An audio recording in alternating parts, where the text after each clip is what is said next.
As I understand it, the Passion tradition began in the early Middle Ages, and it was initially a kind of a hortatory event, kind of to get people's belief aroused by and excited by a kind of public spectacle. The initial idea of it, unfortunately, has dark origins as well as just that more a kind of engaging of the congregation.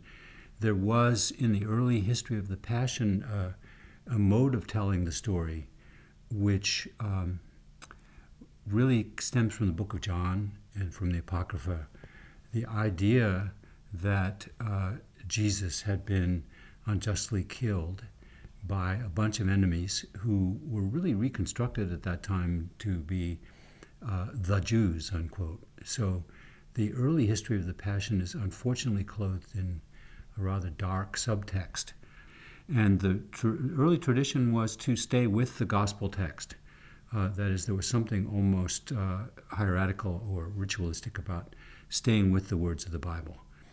And early on, the musical element was a kind of an adapted plain song, and almost always with no accompaniment.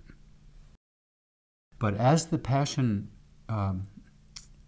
tradition evolved from this sort of folk tradition where townspeople would kind of get together, decide to put on a local play, it became gradually the province more and more of a kind of an artistic enterprise. And in the 17th century in Germany, it was still a biblical text. So we have a very late survival of the biblical text tradition in the Passions of Schütz. And in fact, a very exceptional treatment in this composer of adding no instrumental accompaniment. And it was only really a little bit before Bach's time that the idea of introducing more text, what we would call madrigal-style poems, came into the artistic tradition of the Passion. But clearly this expands not only the length, but also very much changes the effect of the presentation, because we have then the editorial ideas of the makers, the textual ideas, which really take the whole project in a very different direction, were represented very quickly in Bach's time as a theatrical or operatic direction. And what we know of the early commentaries on the Passions of Bach's time were almost uniformly excited by the theatrical presence of the pieces, but also worried about the adulteration of the old Passion tradition. One of the good effects, actually, I would think, of the incursion of the librettist's viewpoint was it moved it further from its folk origins and its sense of an us against them, the sort of John-style narrative, and instead engages the congregation as essentially the agents, the actors in this drama. It wasn't an exceptional event in Bach's time. That is, we're quite startled to look around Germany at that period and see how quickly the Passion, Good Friday, Easter period setting has become quite a sort of civic tradition with these grand forces, with the largest instrumental vocal complements that are ever assembled in that time. Bach's own piece is by far, at the point that he writes it, the biggest, both in length, size, ambition piece that he ever had attempted or ever was to attempt. And certainly soon after, a lot of what we used to think of or had been thought of until then as sacred music begins to move out of the church. But very rapidly, as you get a whole idea that these texts can be approached as concert pieces, within a half century or a little more, you're ready for Fauré Requiem, for Verdi, for composers who are not even thinking of the pieces as is initially church pieces.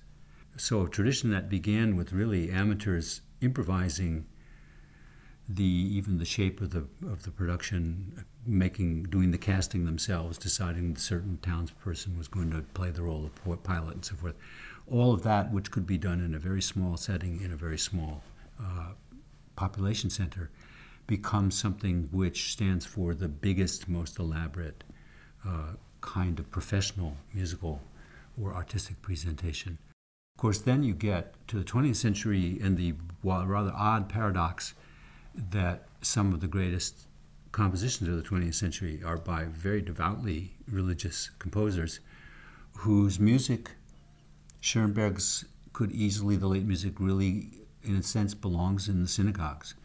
And Stravinsky's belongs in the Russian Orthodox Church to a great degree. And Stravinsky is still thinking of his religious works as transferable back into the church, which is a rather startling and I would have to say very unexpected development. And then you get further into the 20th century, and one of the great composers of the period is Messiaen. And again, you have this startling data that these pieces are seriously meant to be hortatory pieces again. In terms of communicating with the larger public, which clearly was always an issue for earlier composers working with these big religious subjects. So composers are faced with a kind of dilemma which wouldn't have occurred to Bach to be a dilemma, because Bach knew that whenever he needed that kind of resonance, congregational resonance, he was going to cite, and very deliberately he cites the most familiar chorales, that is the chorales that have great significance for certain situations. And I think he knew that his first listeners were going to be on the page with him. I think the Passion story has always been a powerful story from a number of standpoints down through history. And there were plenty of listeners in Bach's time or not plenty, there were certainly a minority of listeners who would have been looking at it much more from a dramatic narrative point of view than from the standpoint of belief. It seems to me, the more I've studied the Bach Passions, the more certain I am that that composer, and in the case of the Matthew Passion, the librettist, both approached it from the believer's perspective. They were not at all skeptical or outside it in a sort of philosophical, more Enlightenment way at all. From then on, audiences for the Passion setting have changed in terms of their makeup. And a contemporary Passion setter, someone who presents one today, is not in such a different stance towards their audience than Bach's Passions are towards the audience. I'm very aware when we present a Bach Passion at Emmanuel that much of the audience is responding to it as a life drama, but not in the specific doctrinal terms that the composer intended. Osvaldo Golijov's Passion, for instance, I think struck the note of a sort of the folk, the revival essentially of the folk spirit in the Passion. The idea that there would be at least a segment of sort of artistic activity which would once again take a very innocent attitude to the story, that is the non-interpreted attitude, more iconic, more the sense of very simple religious painting.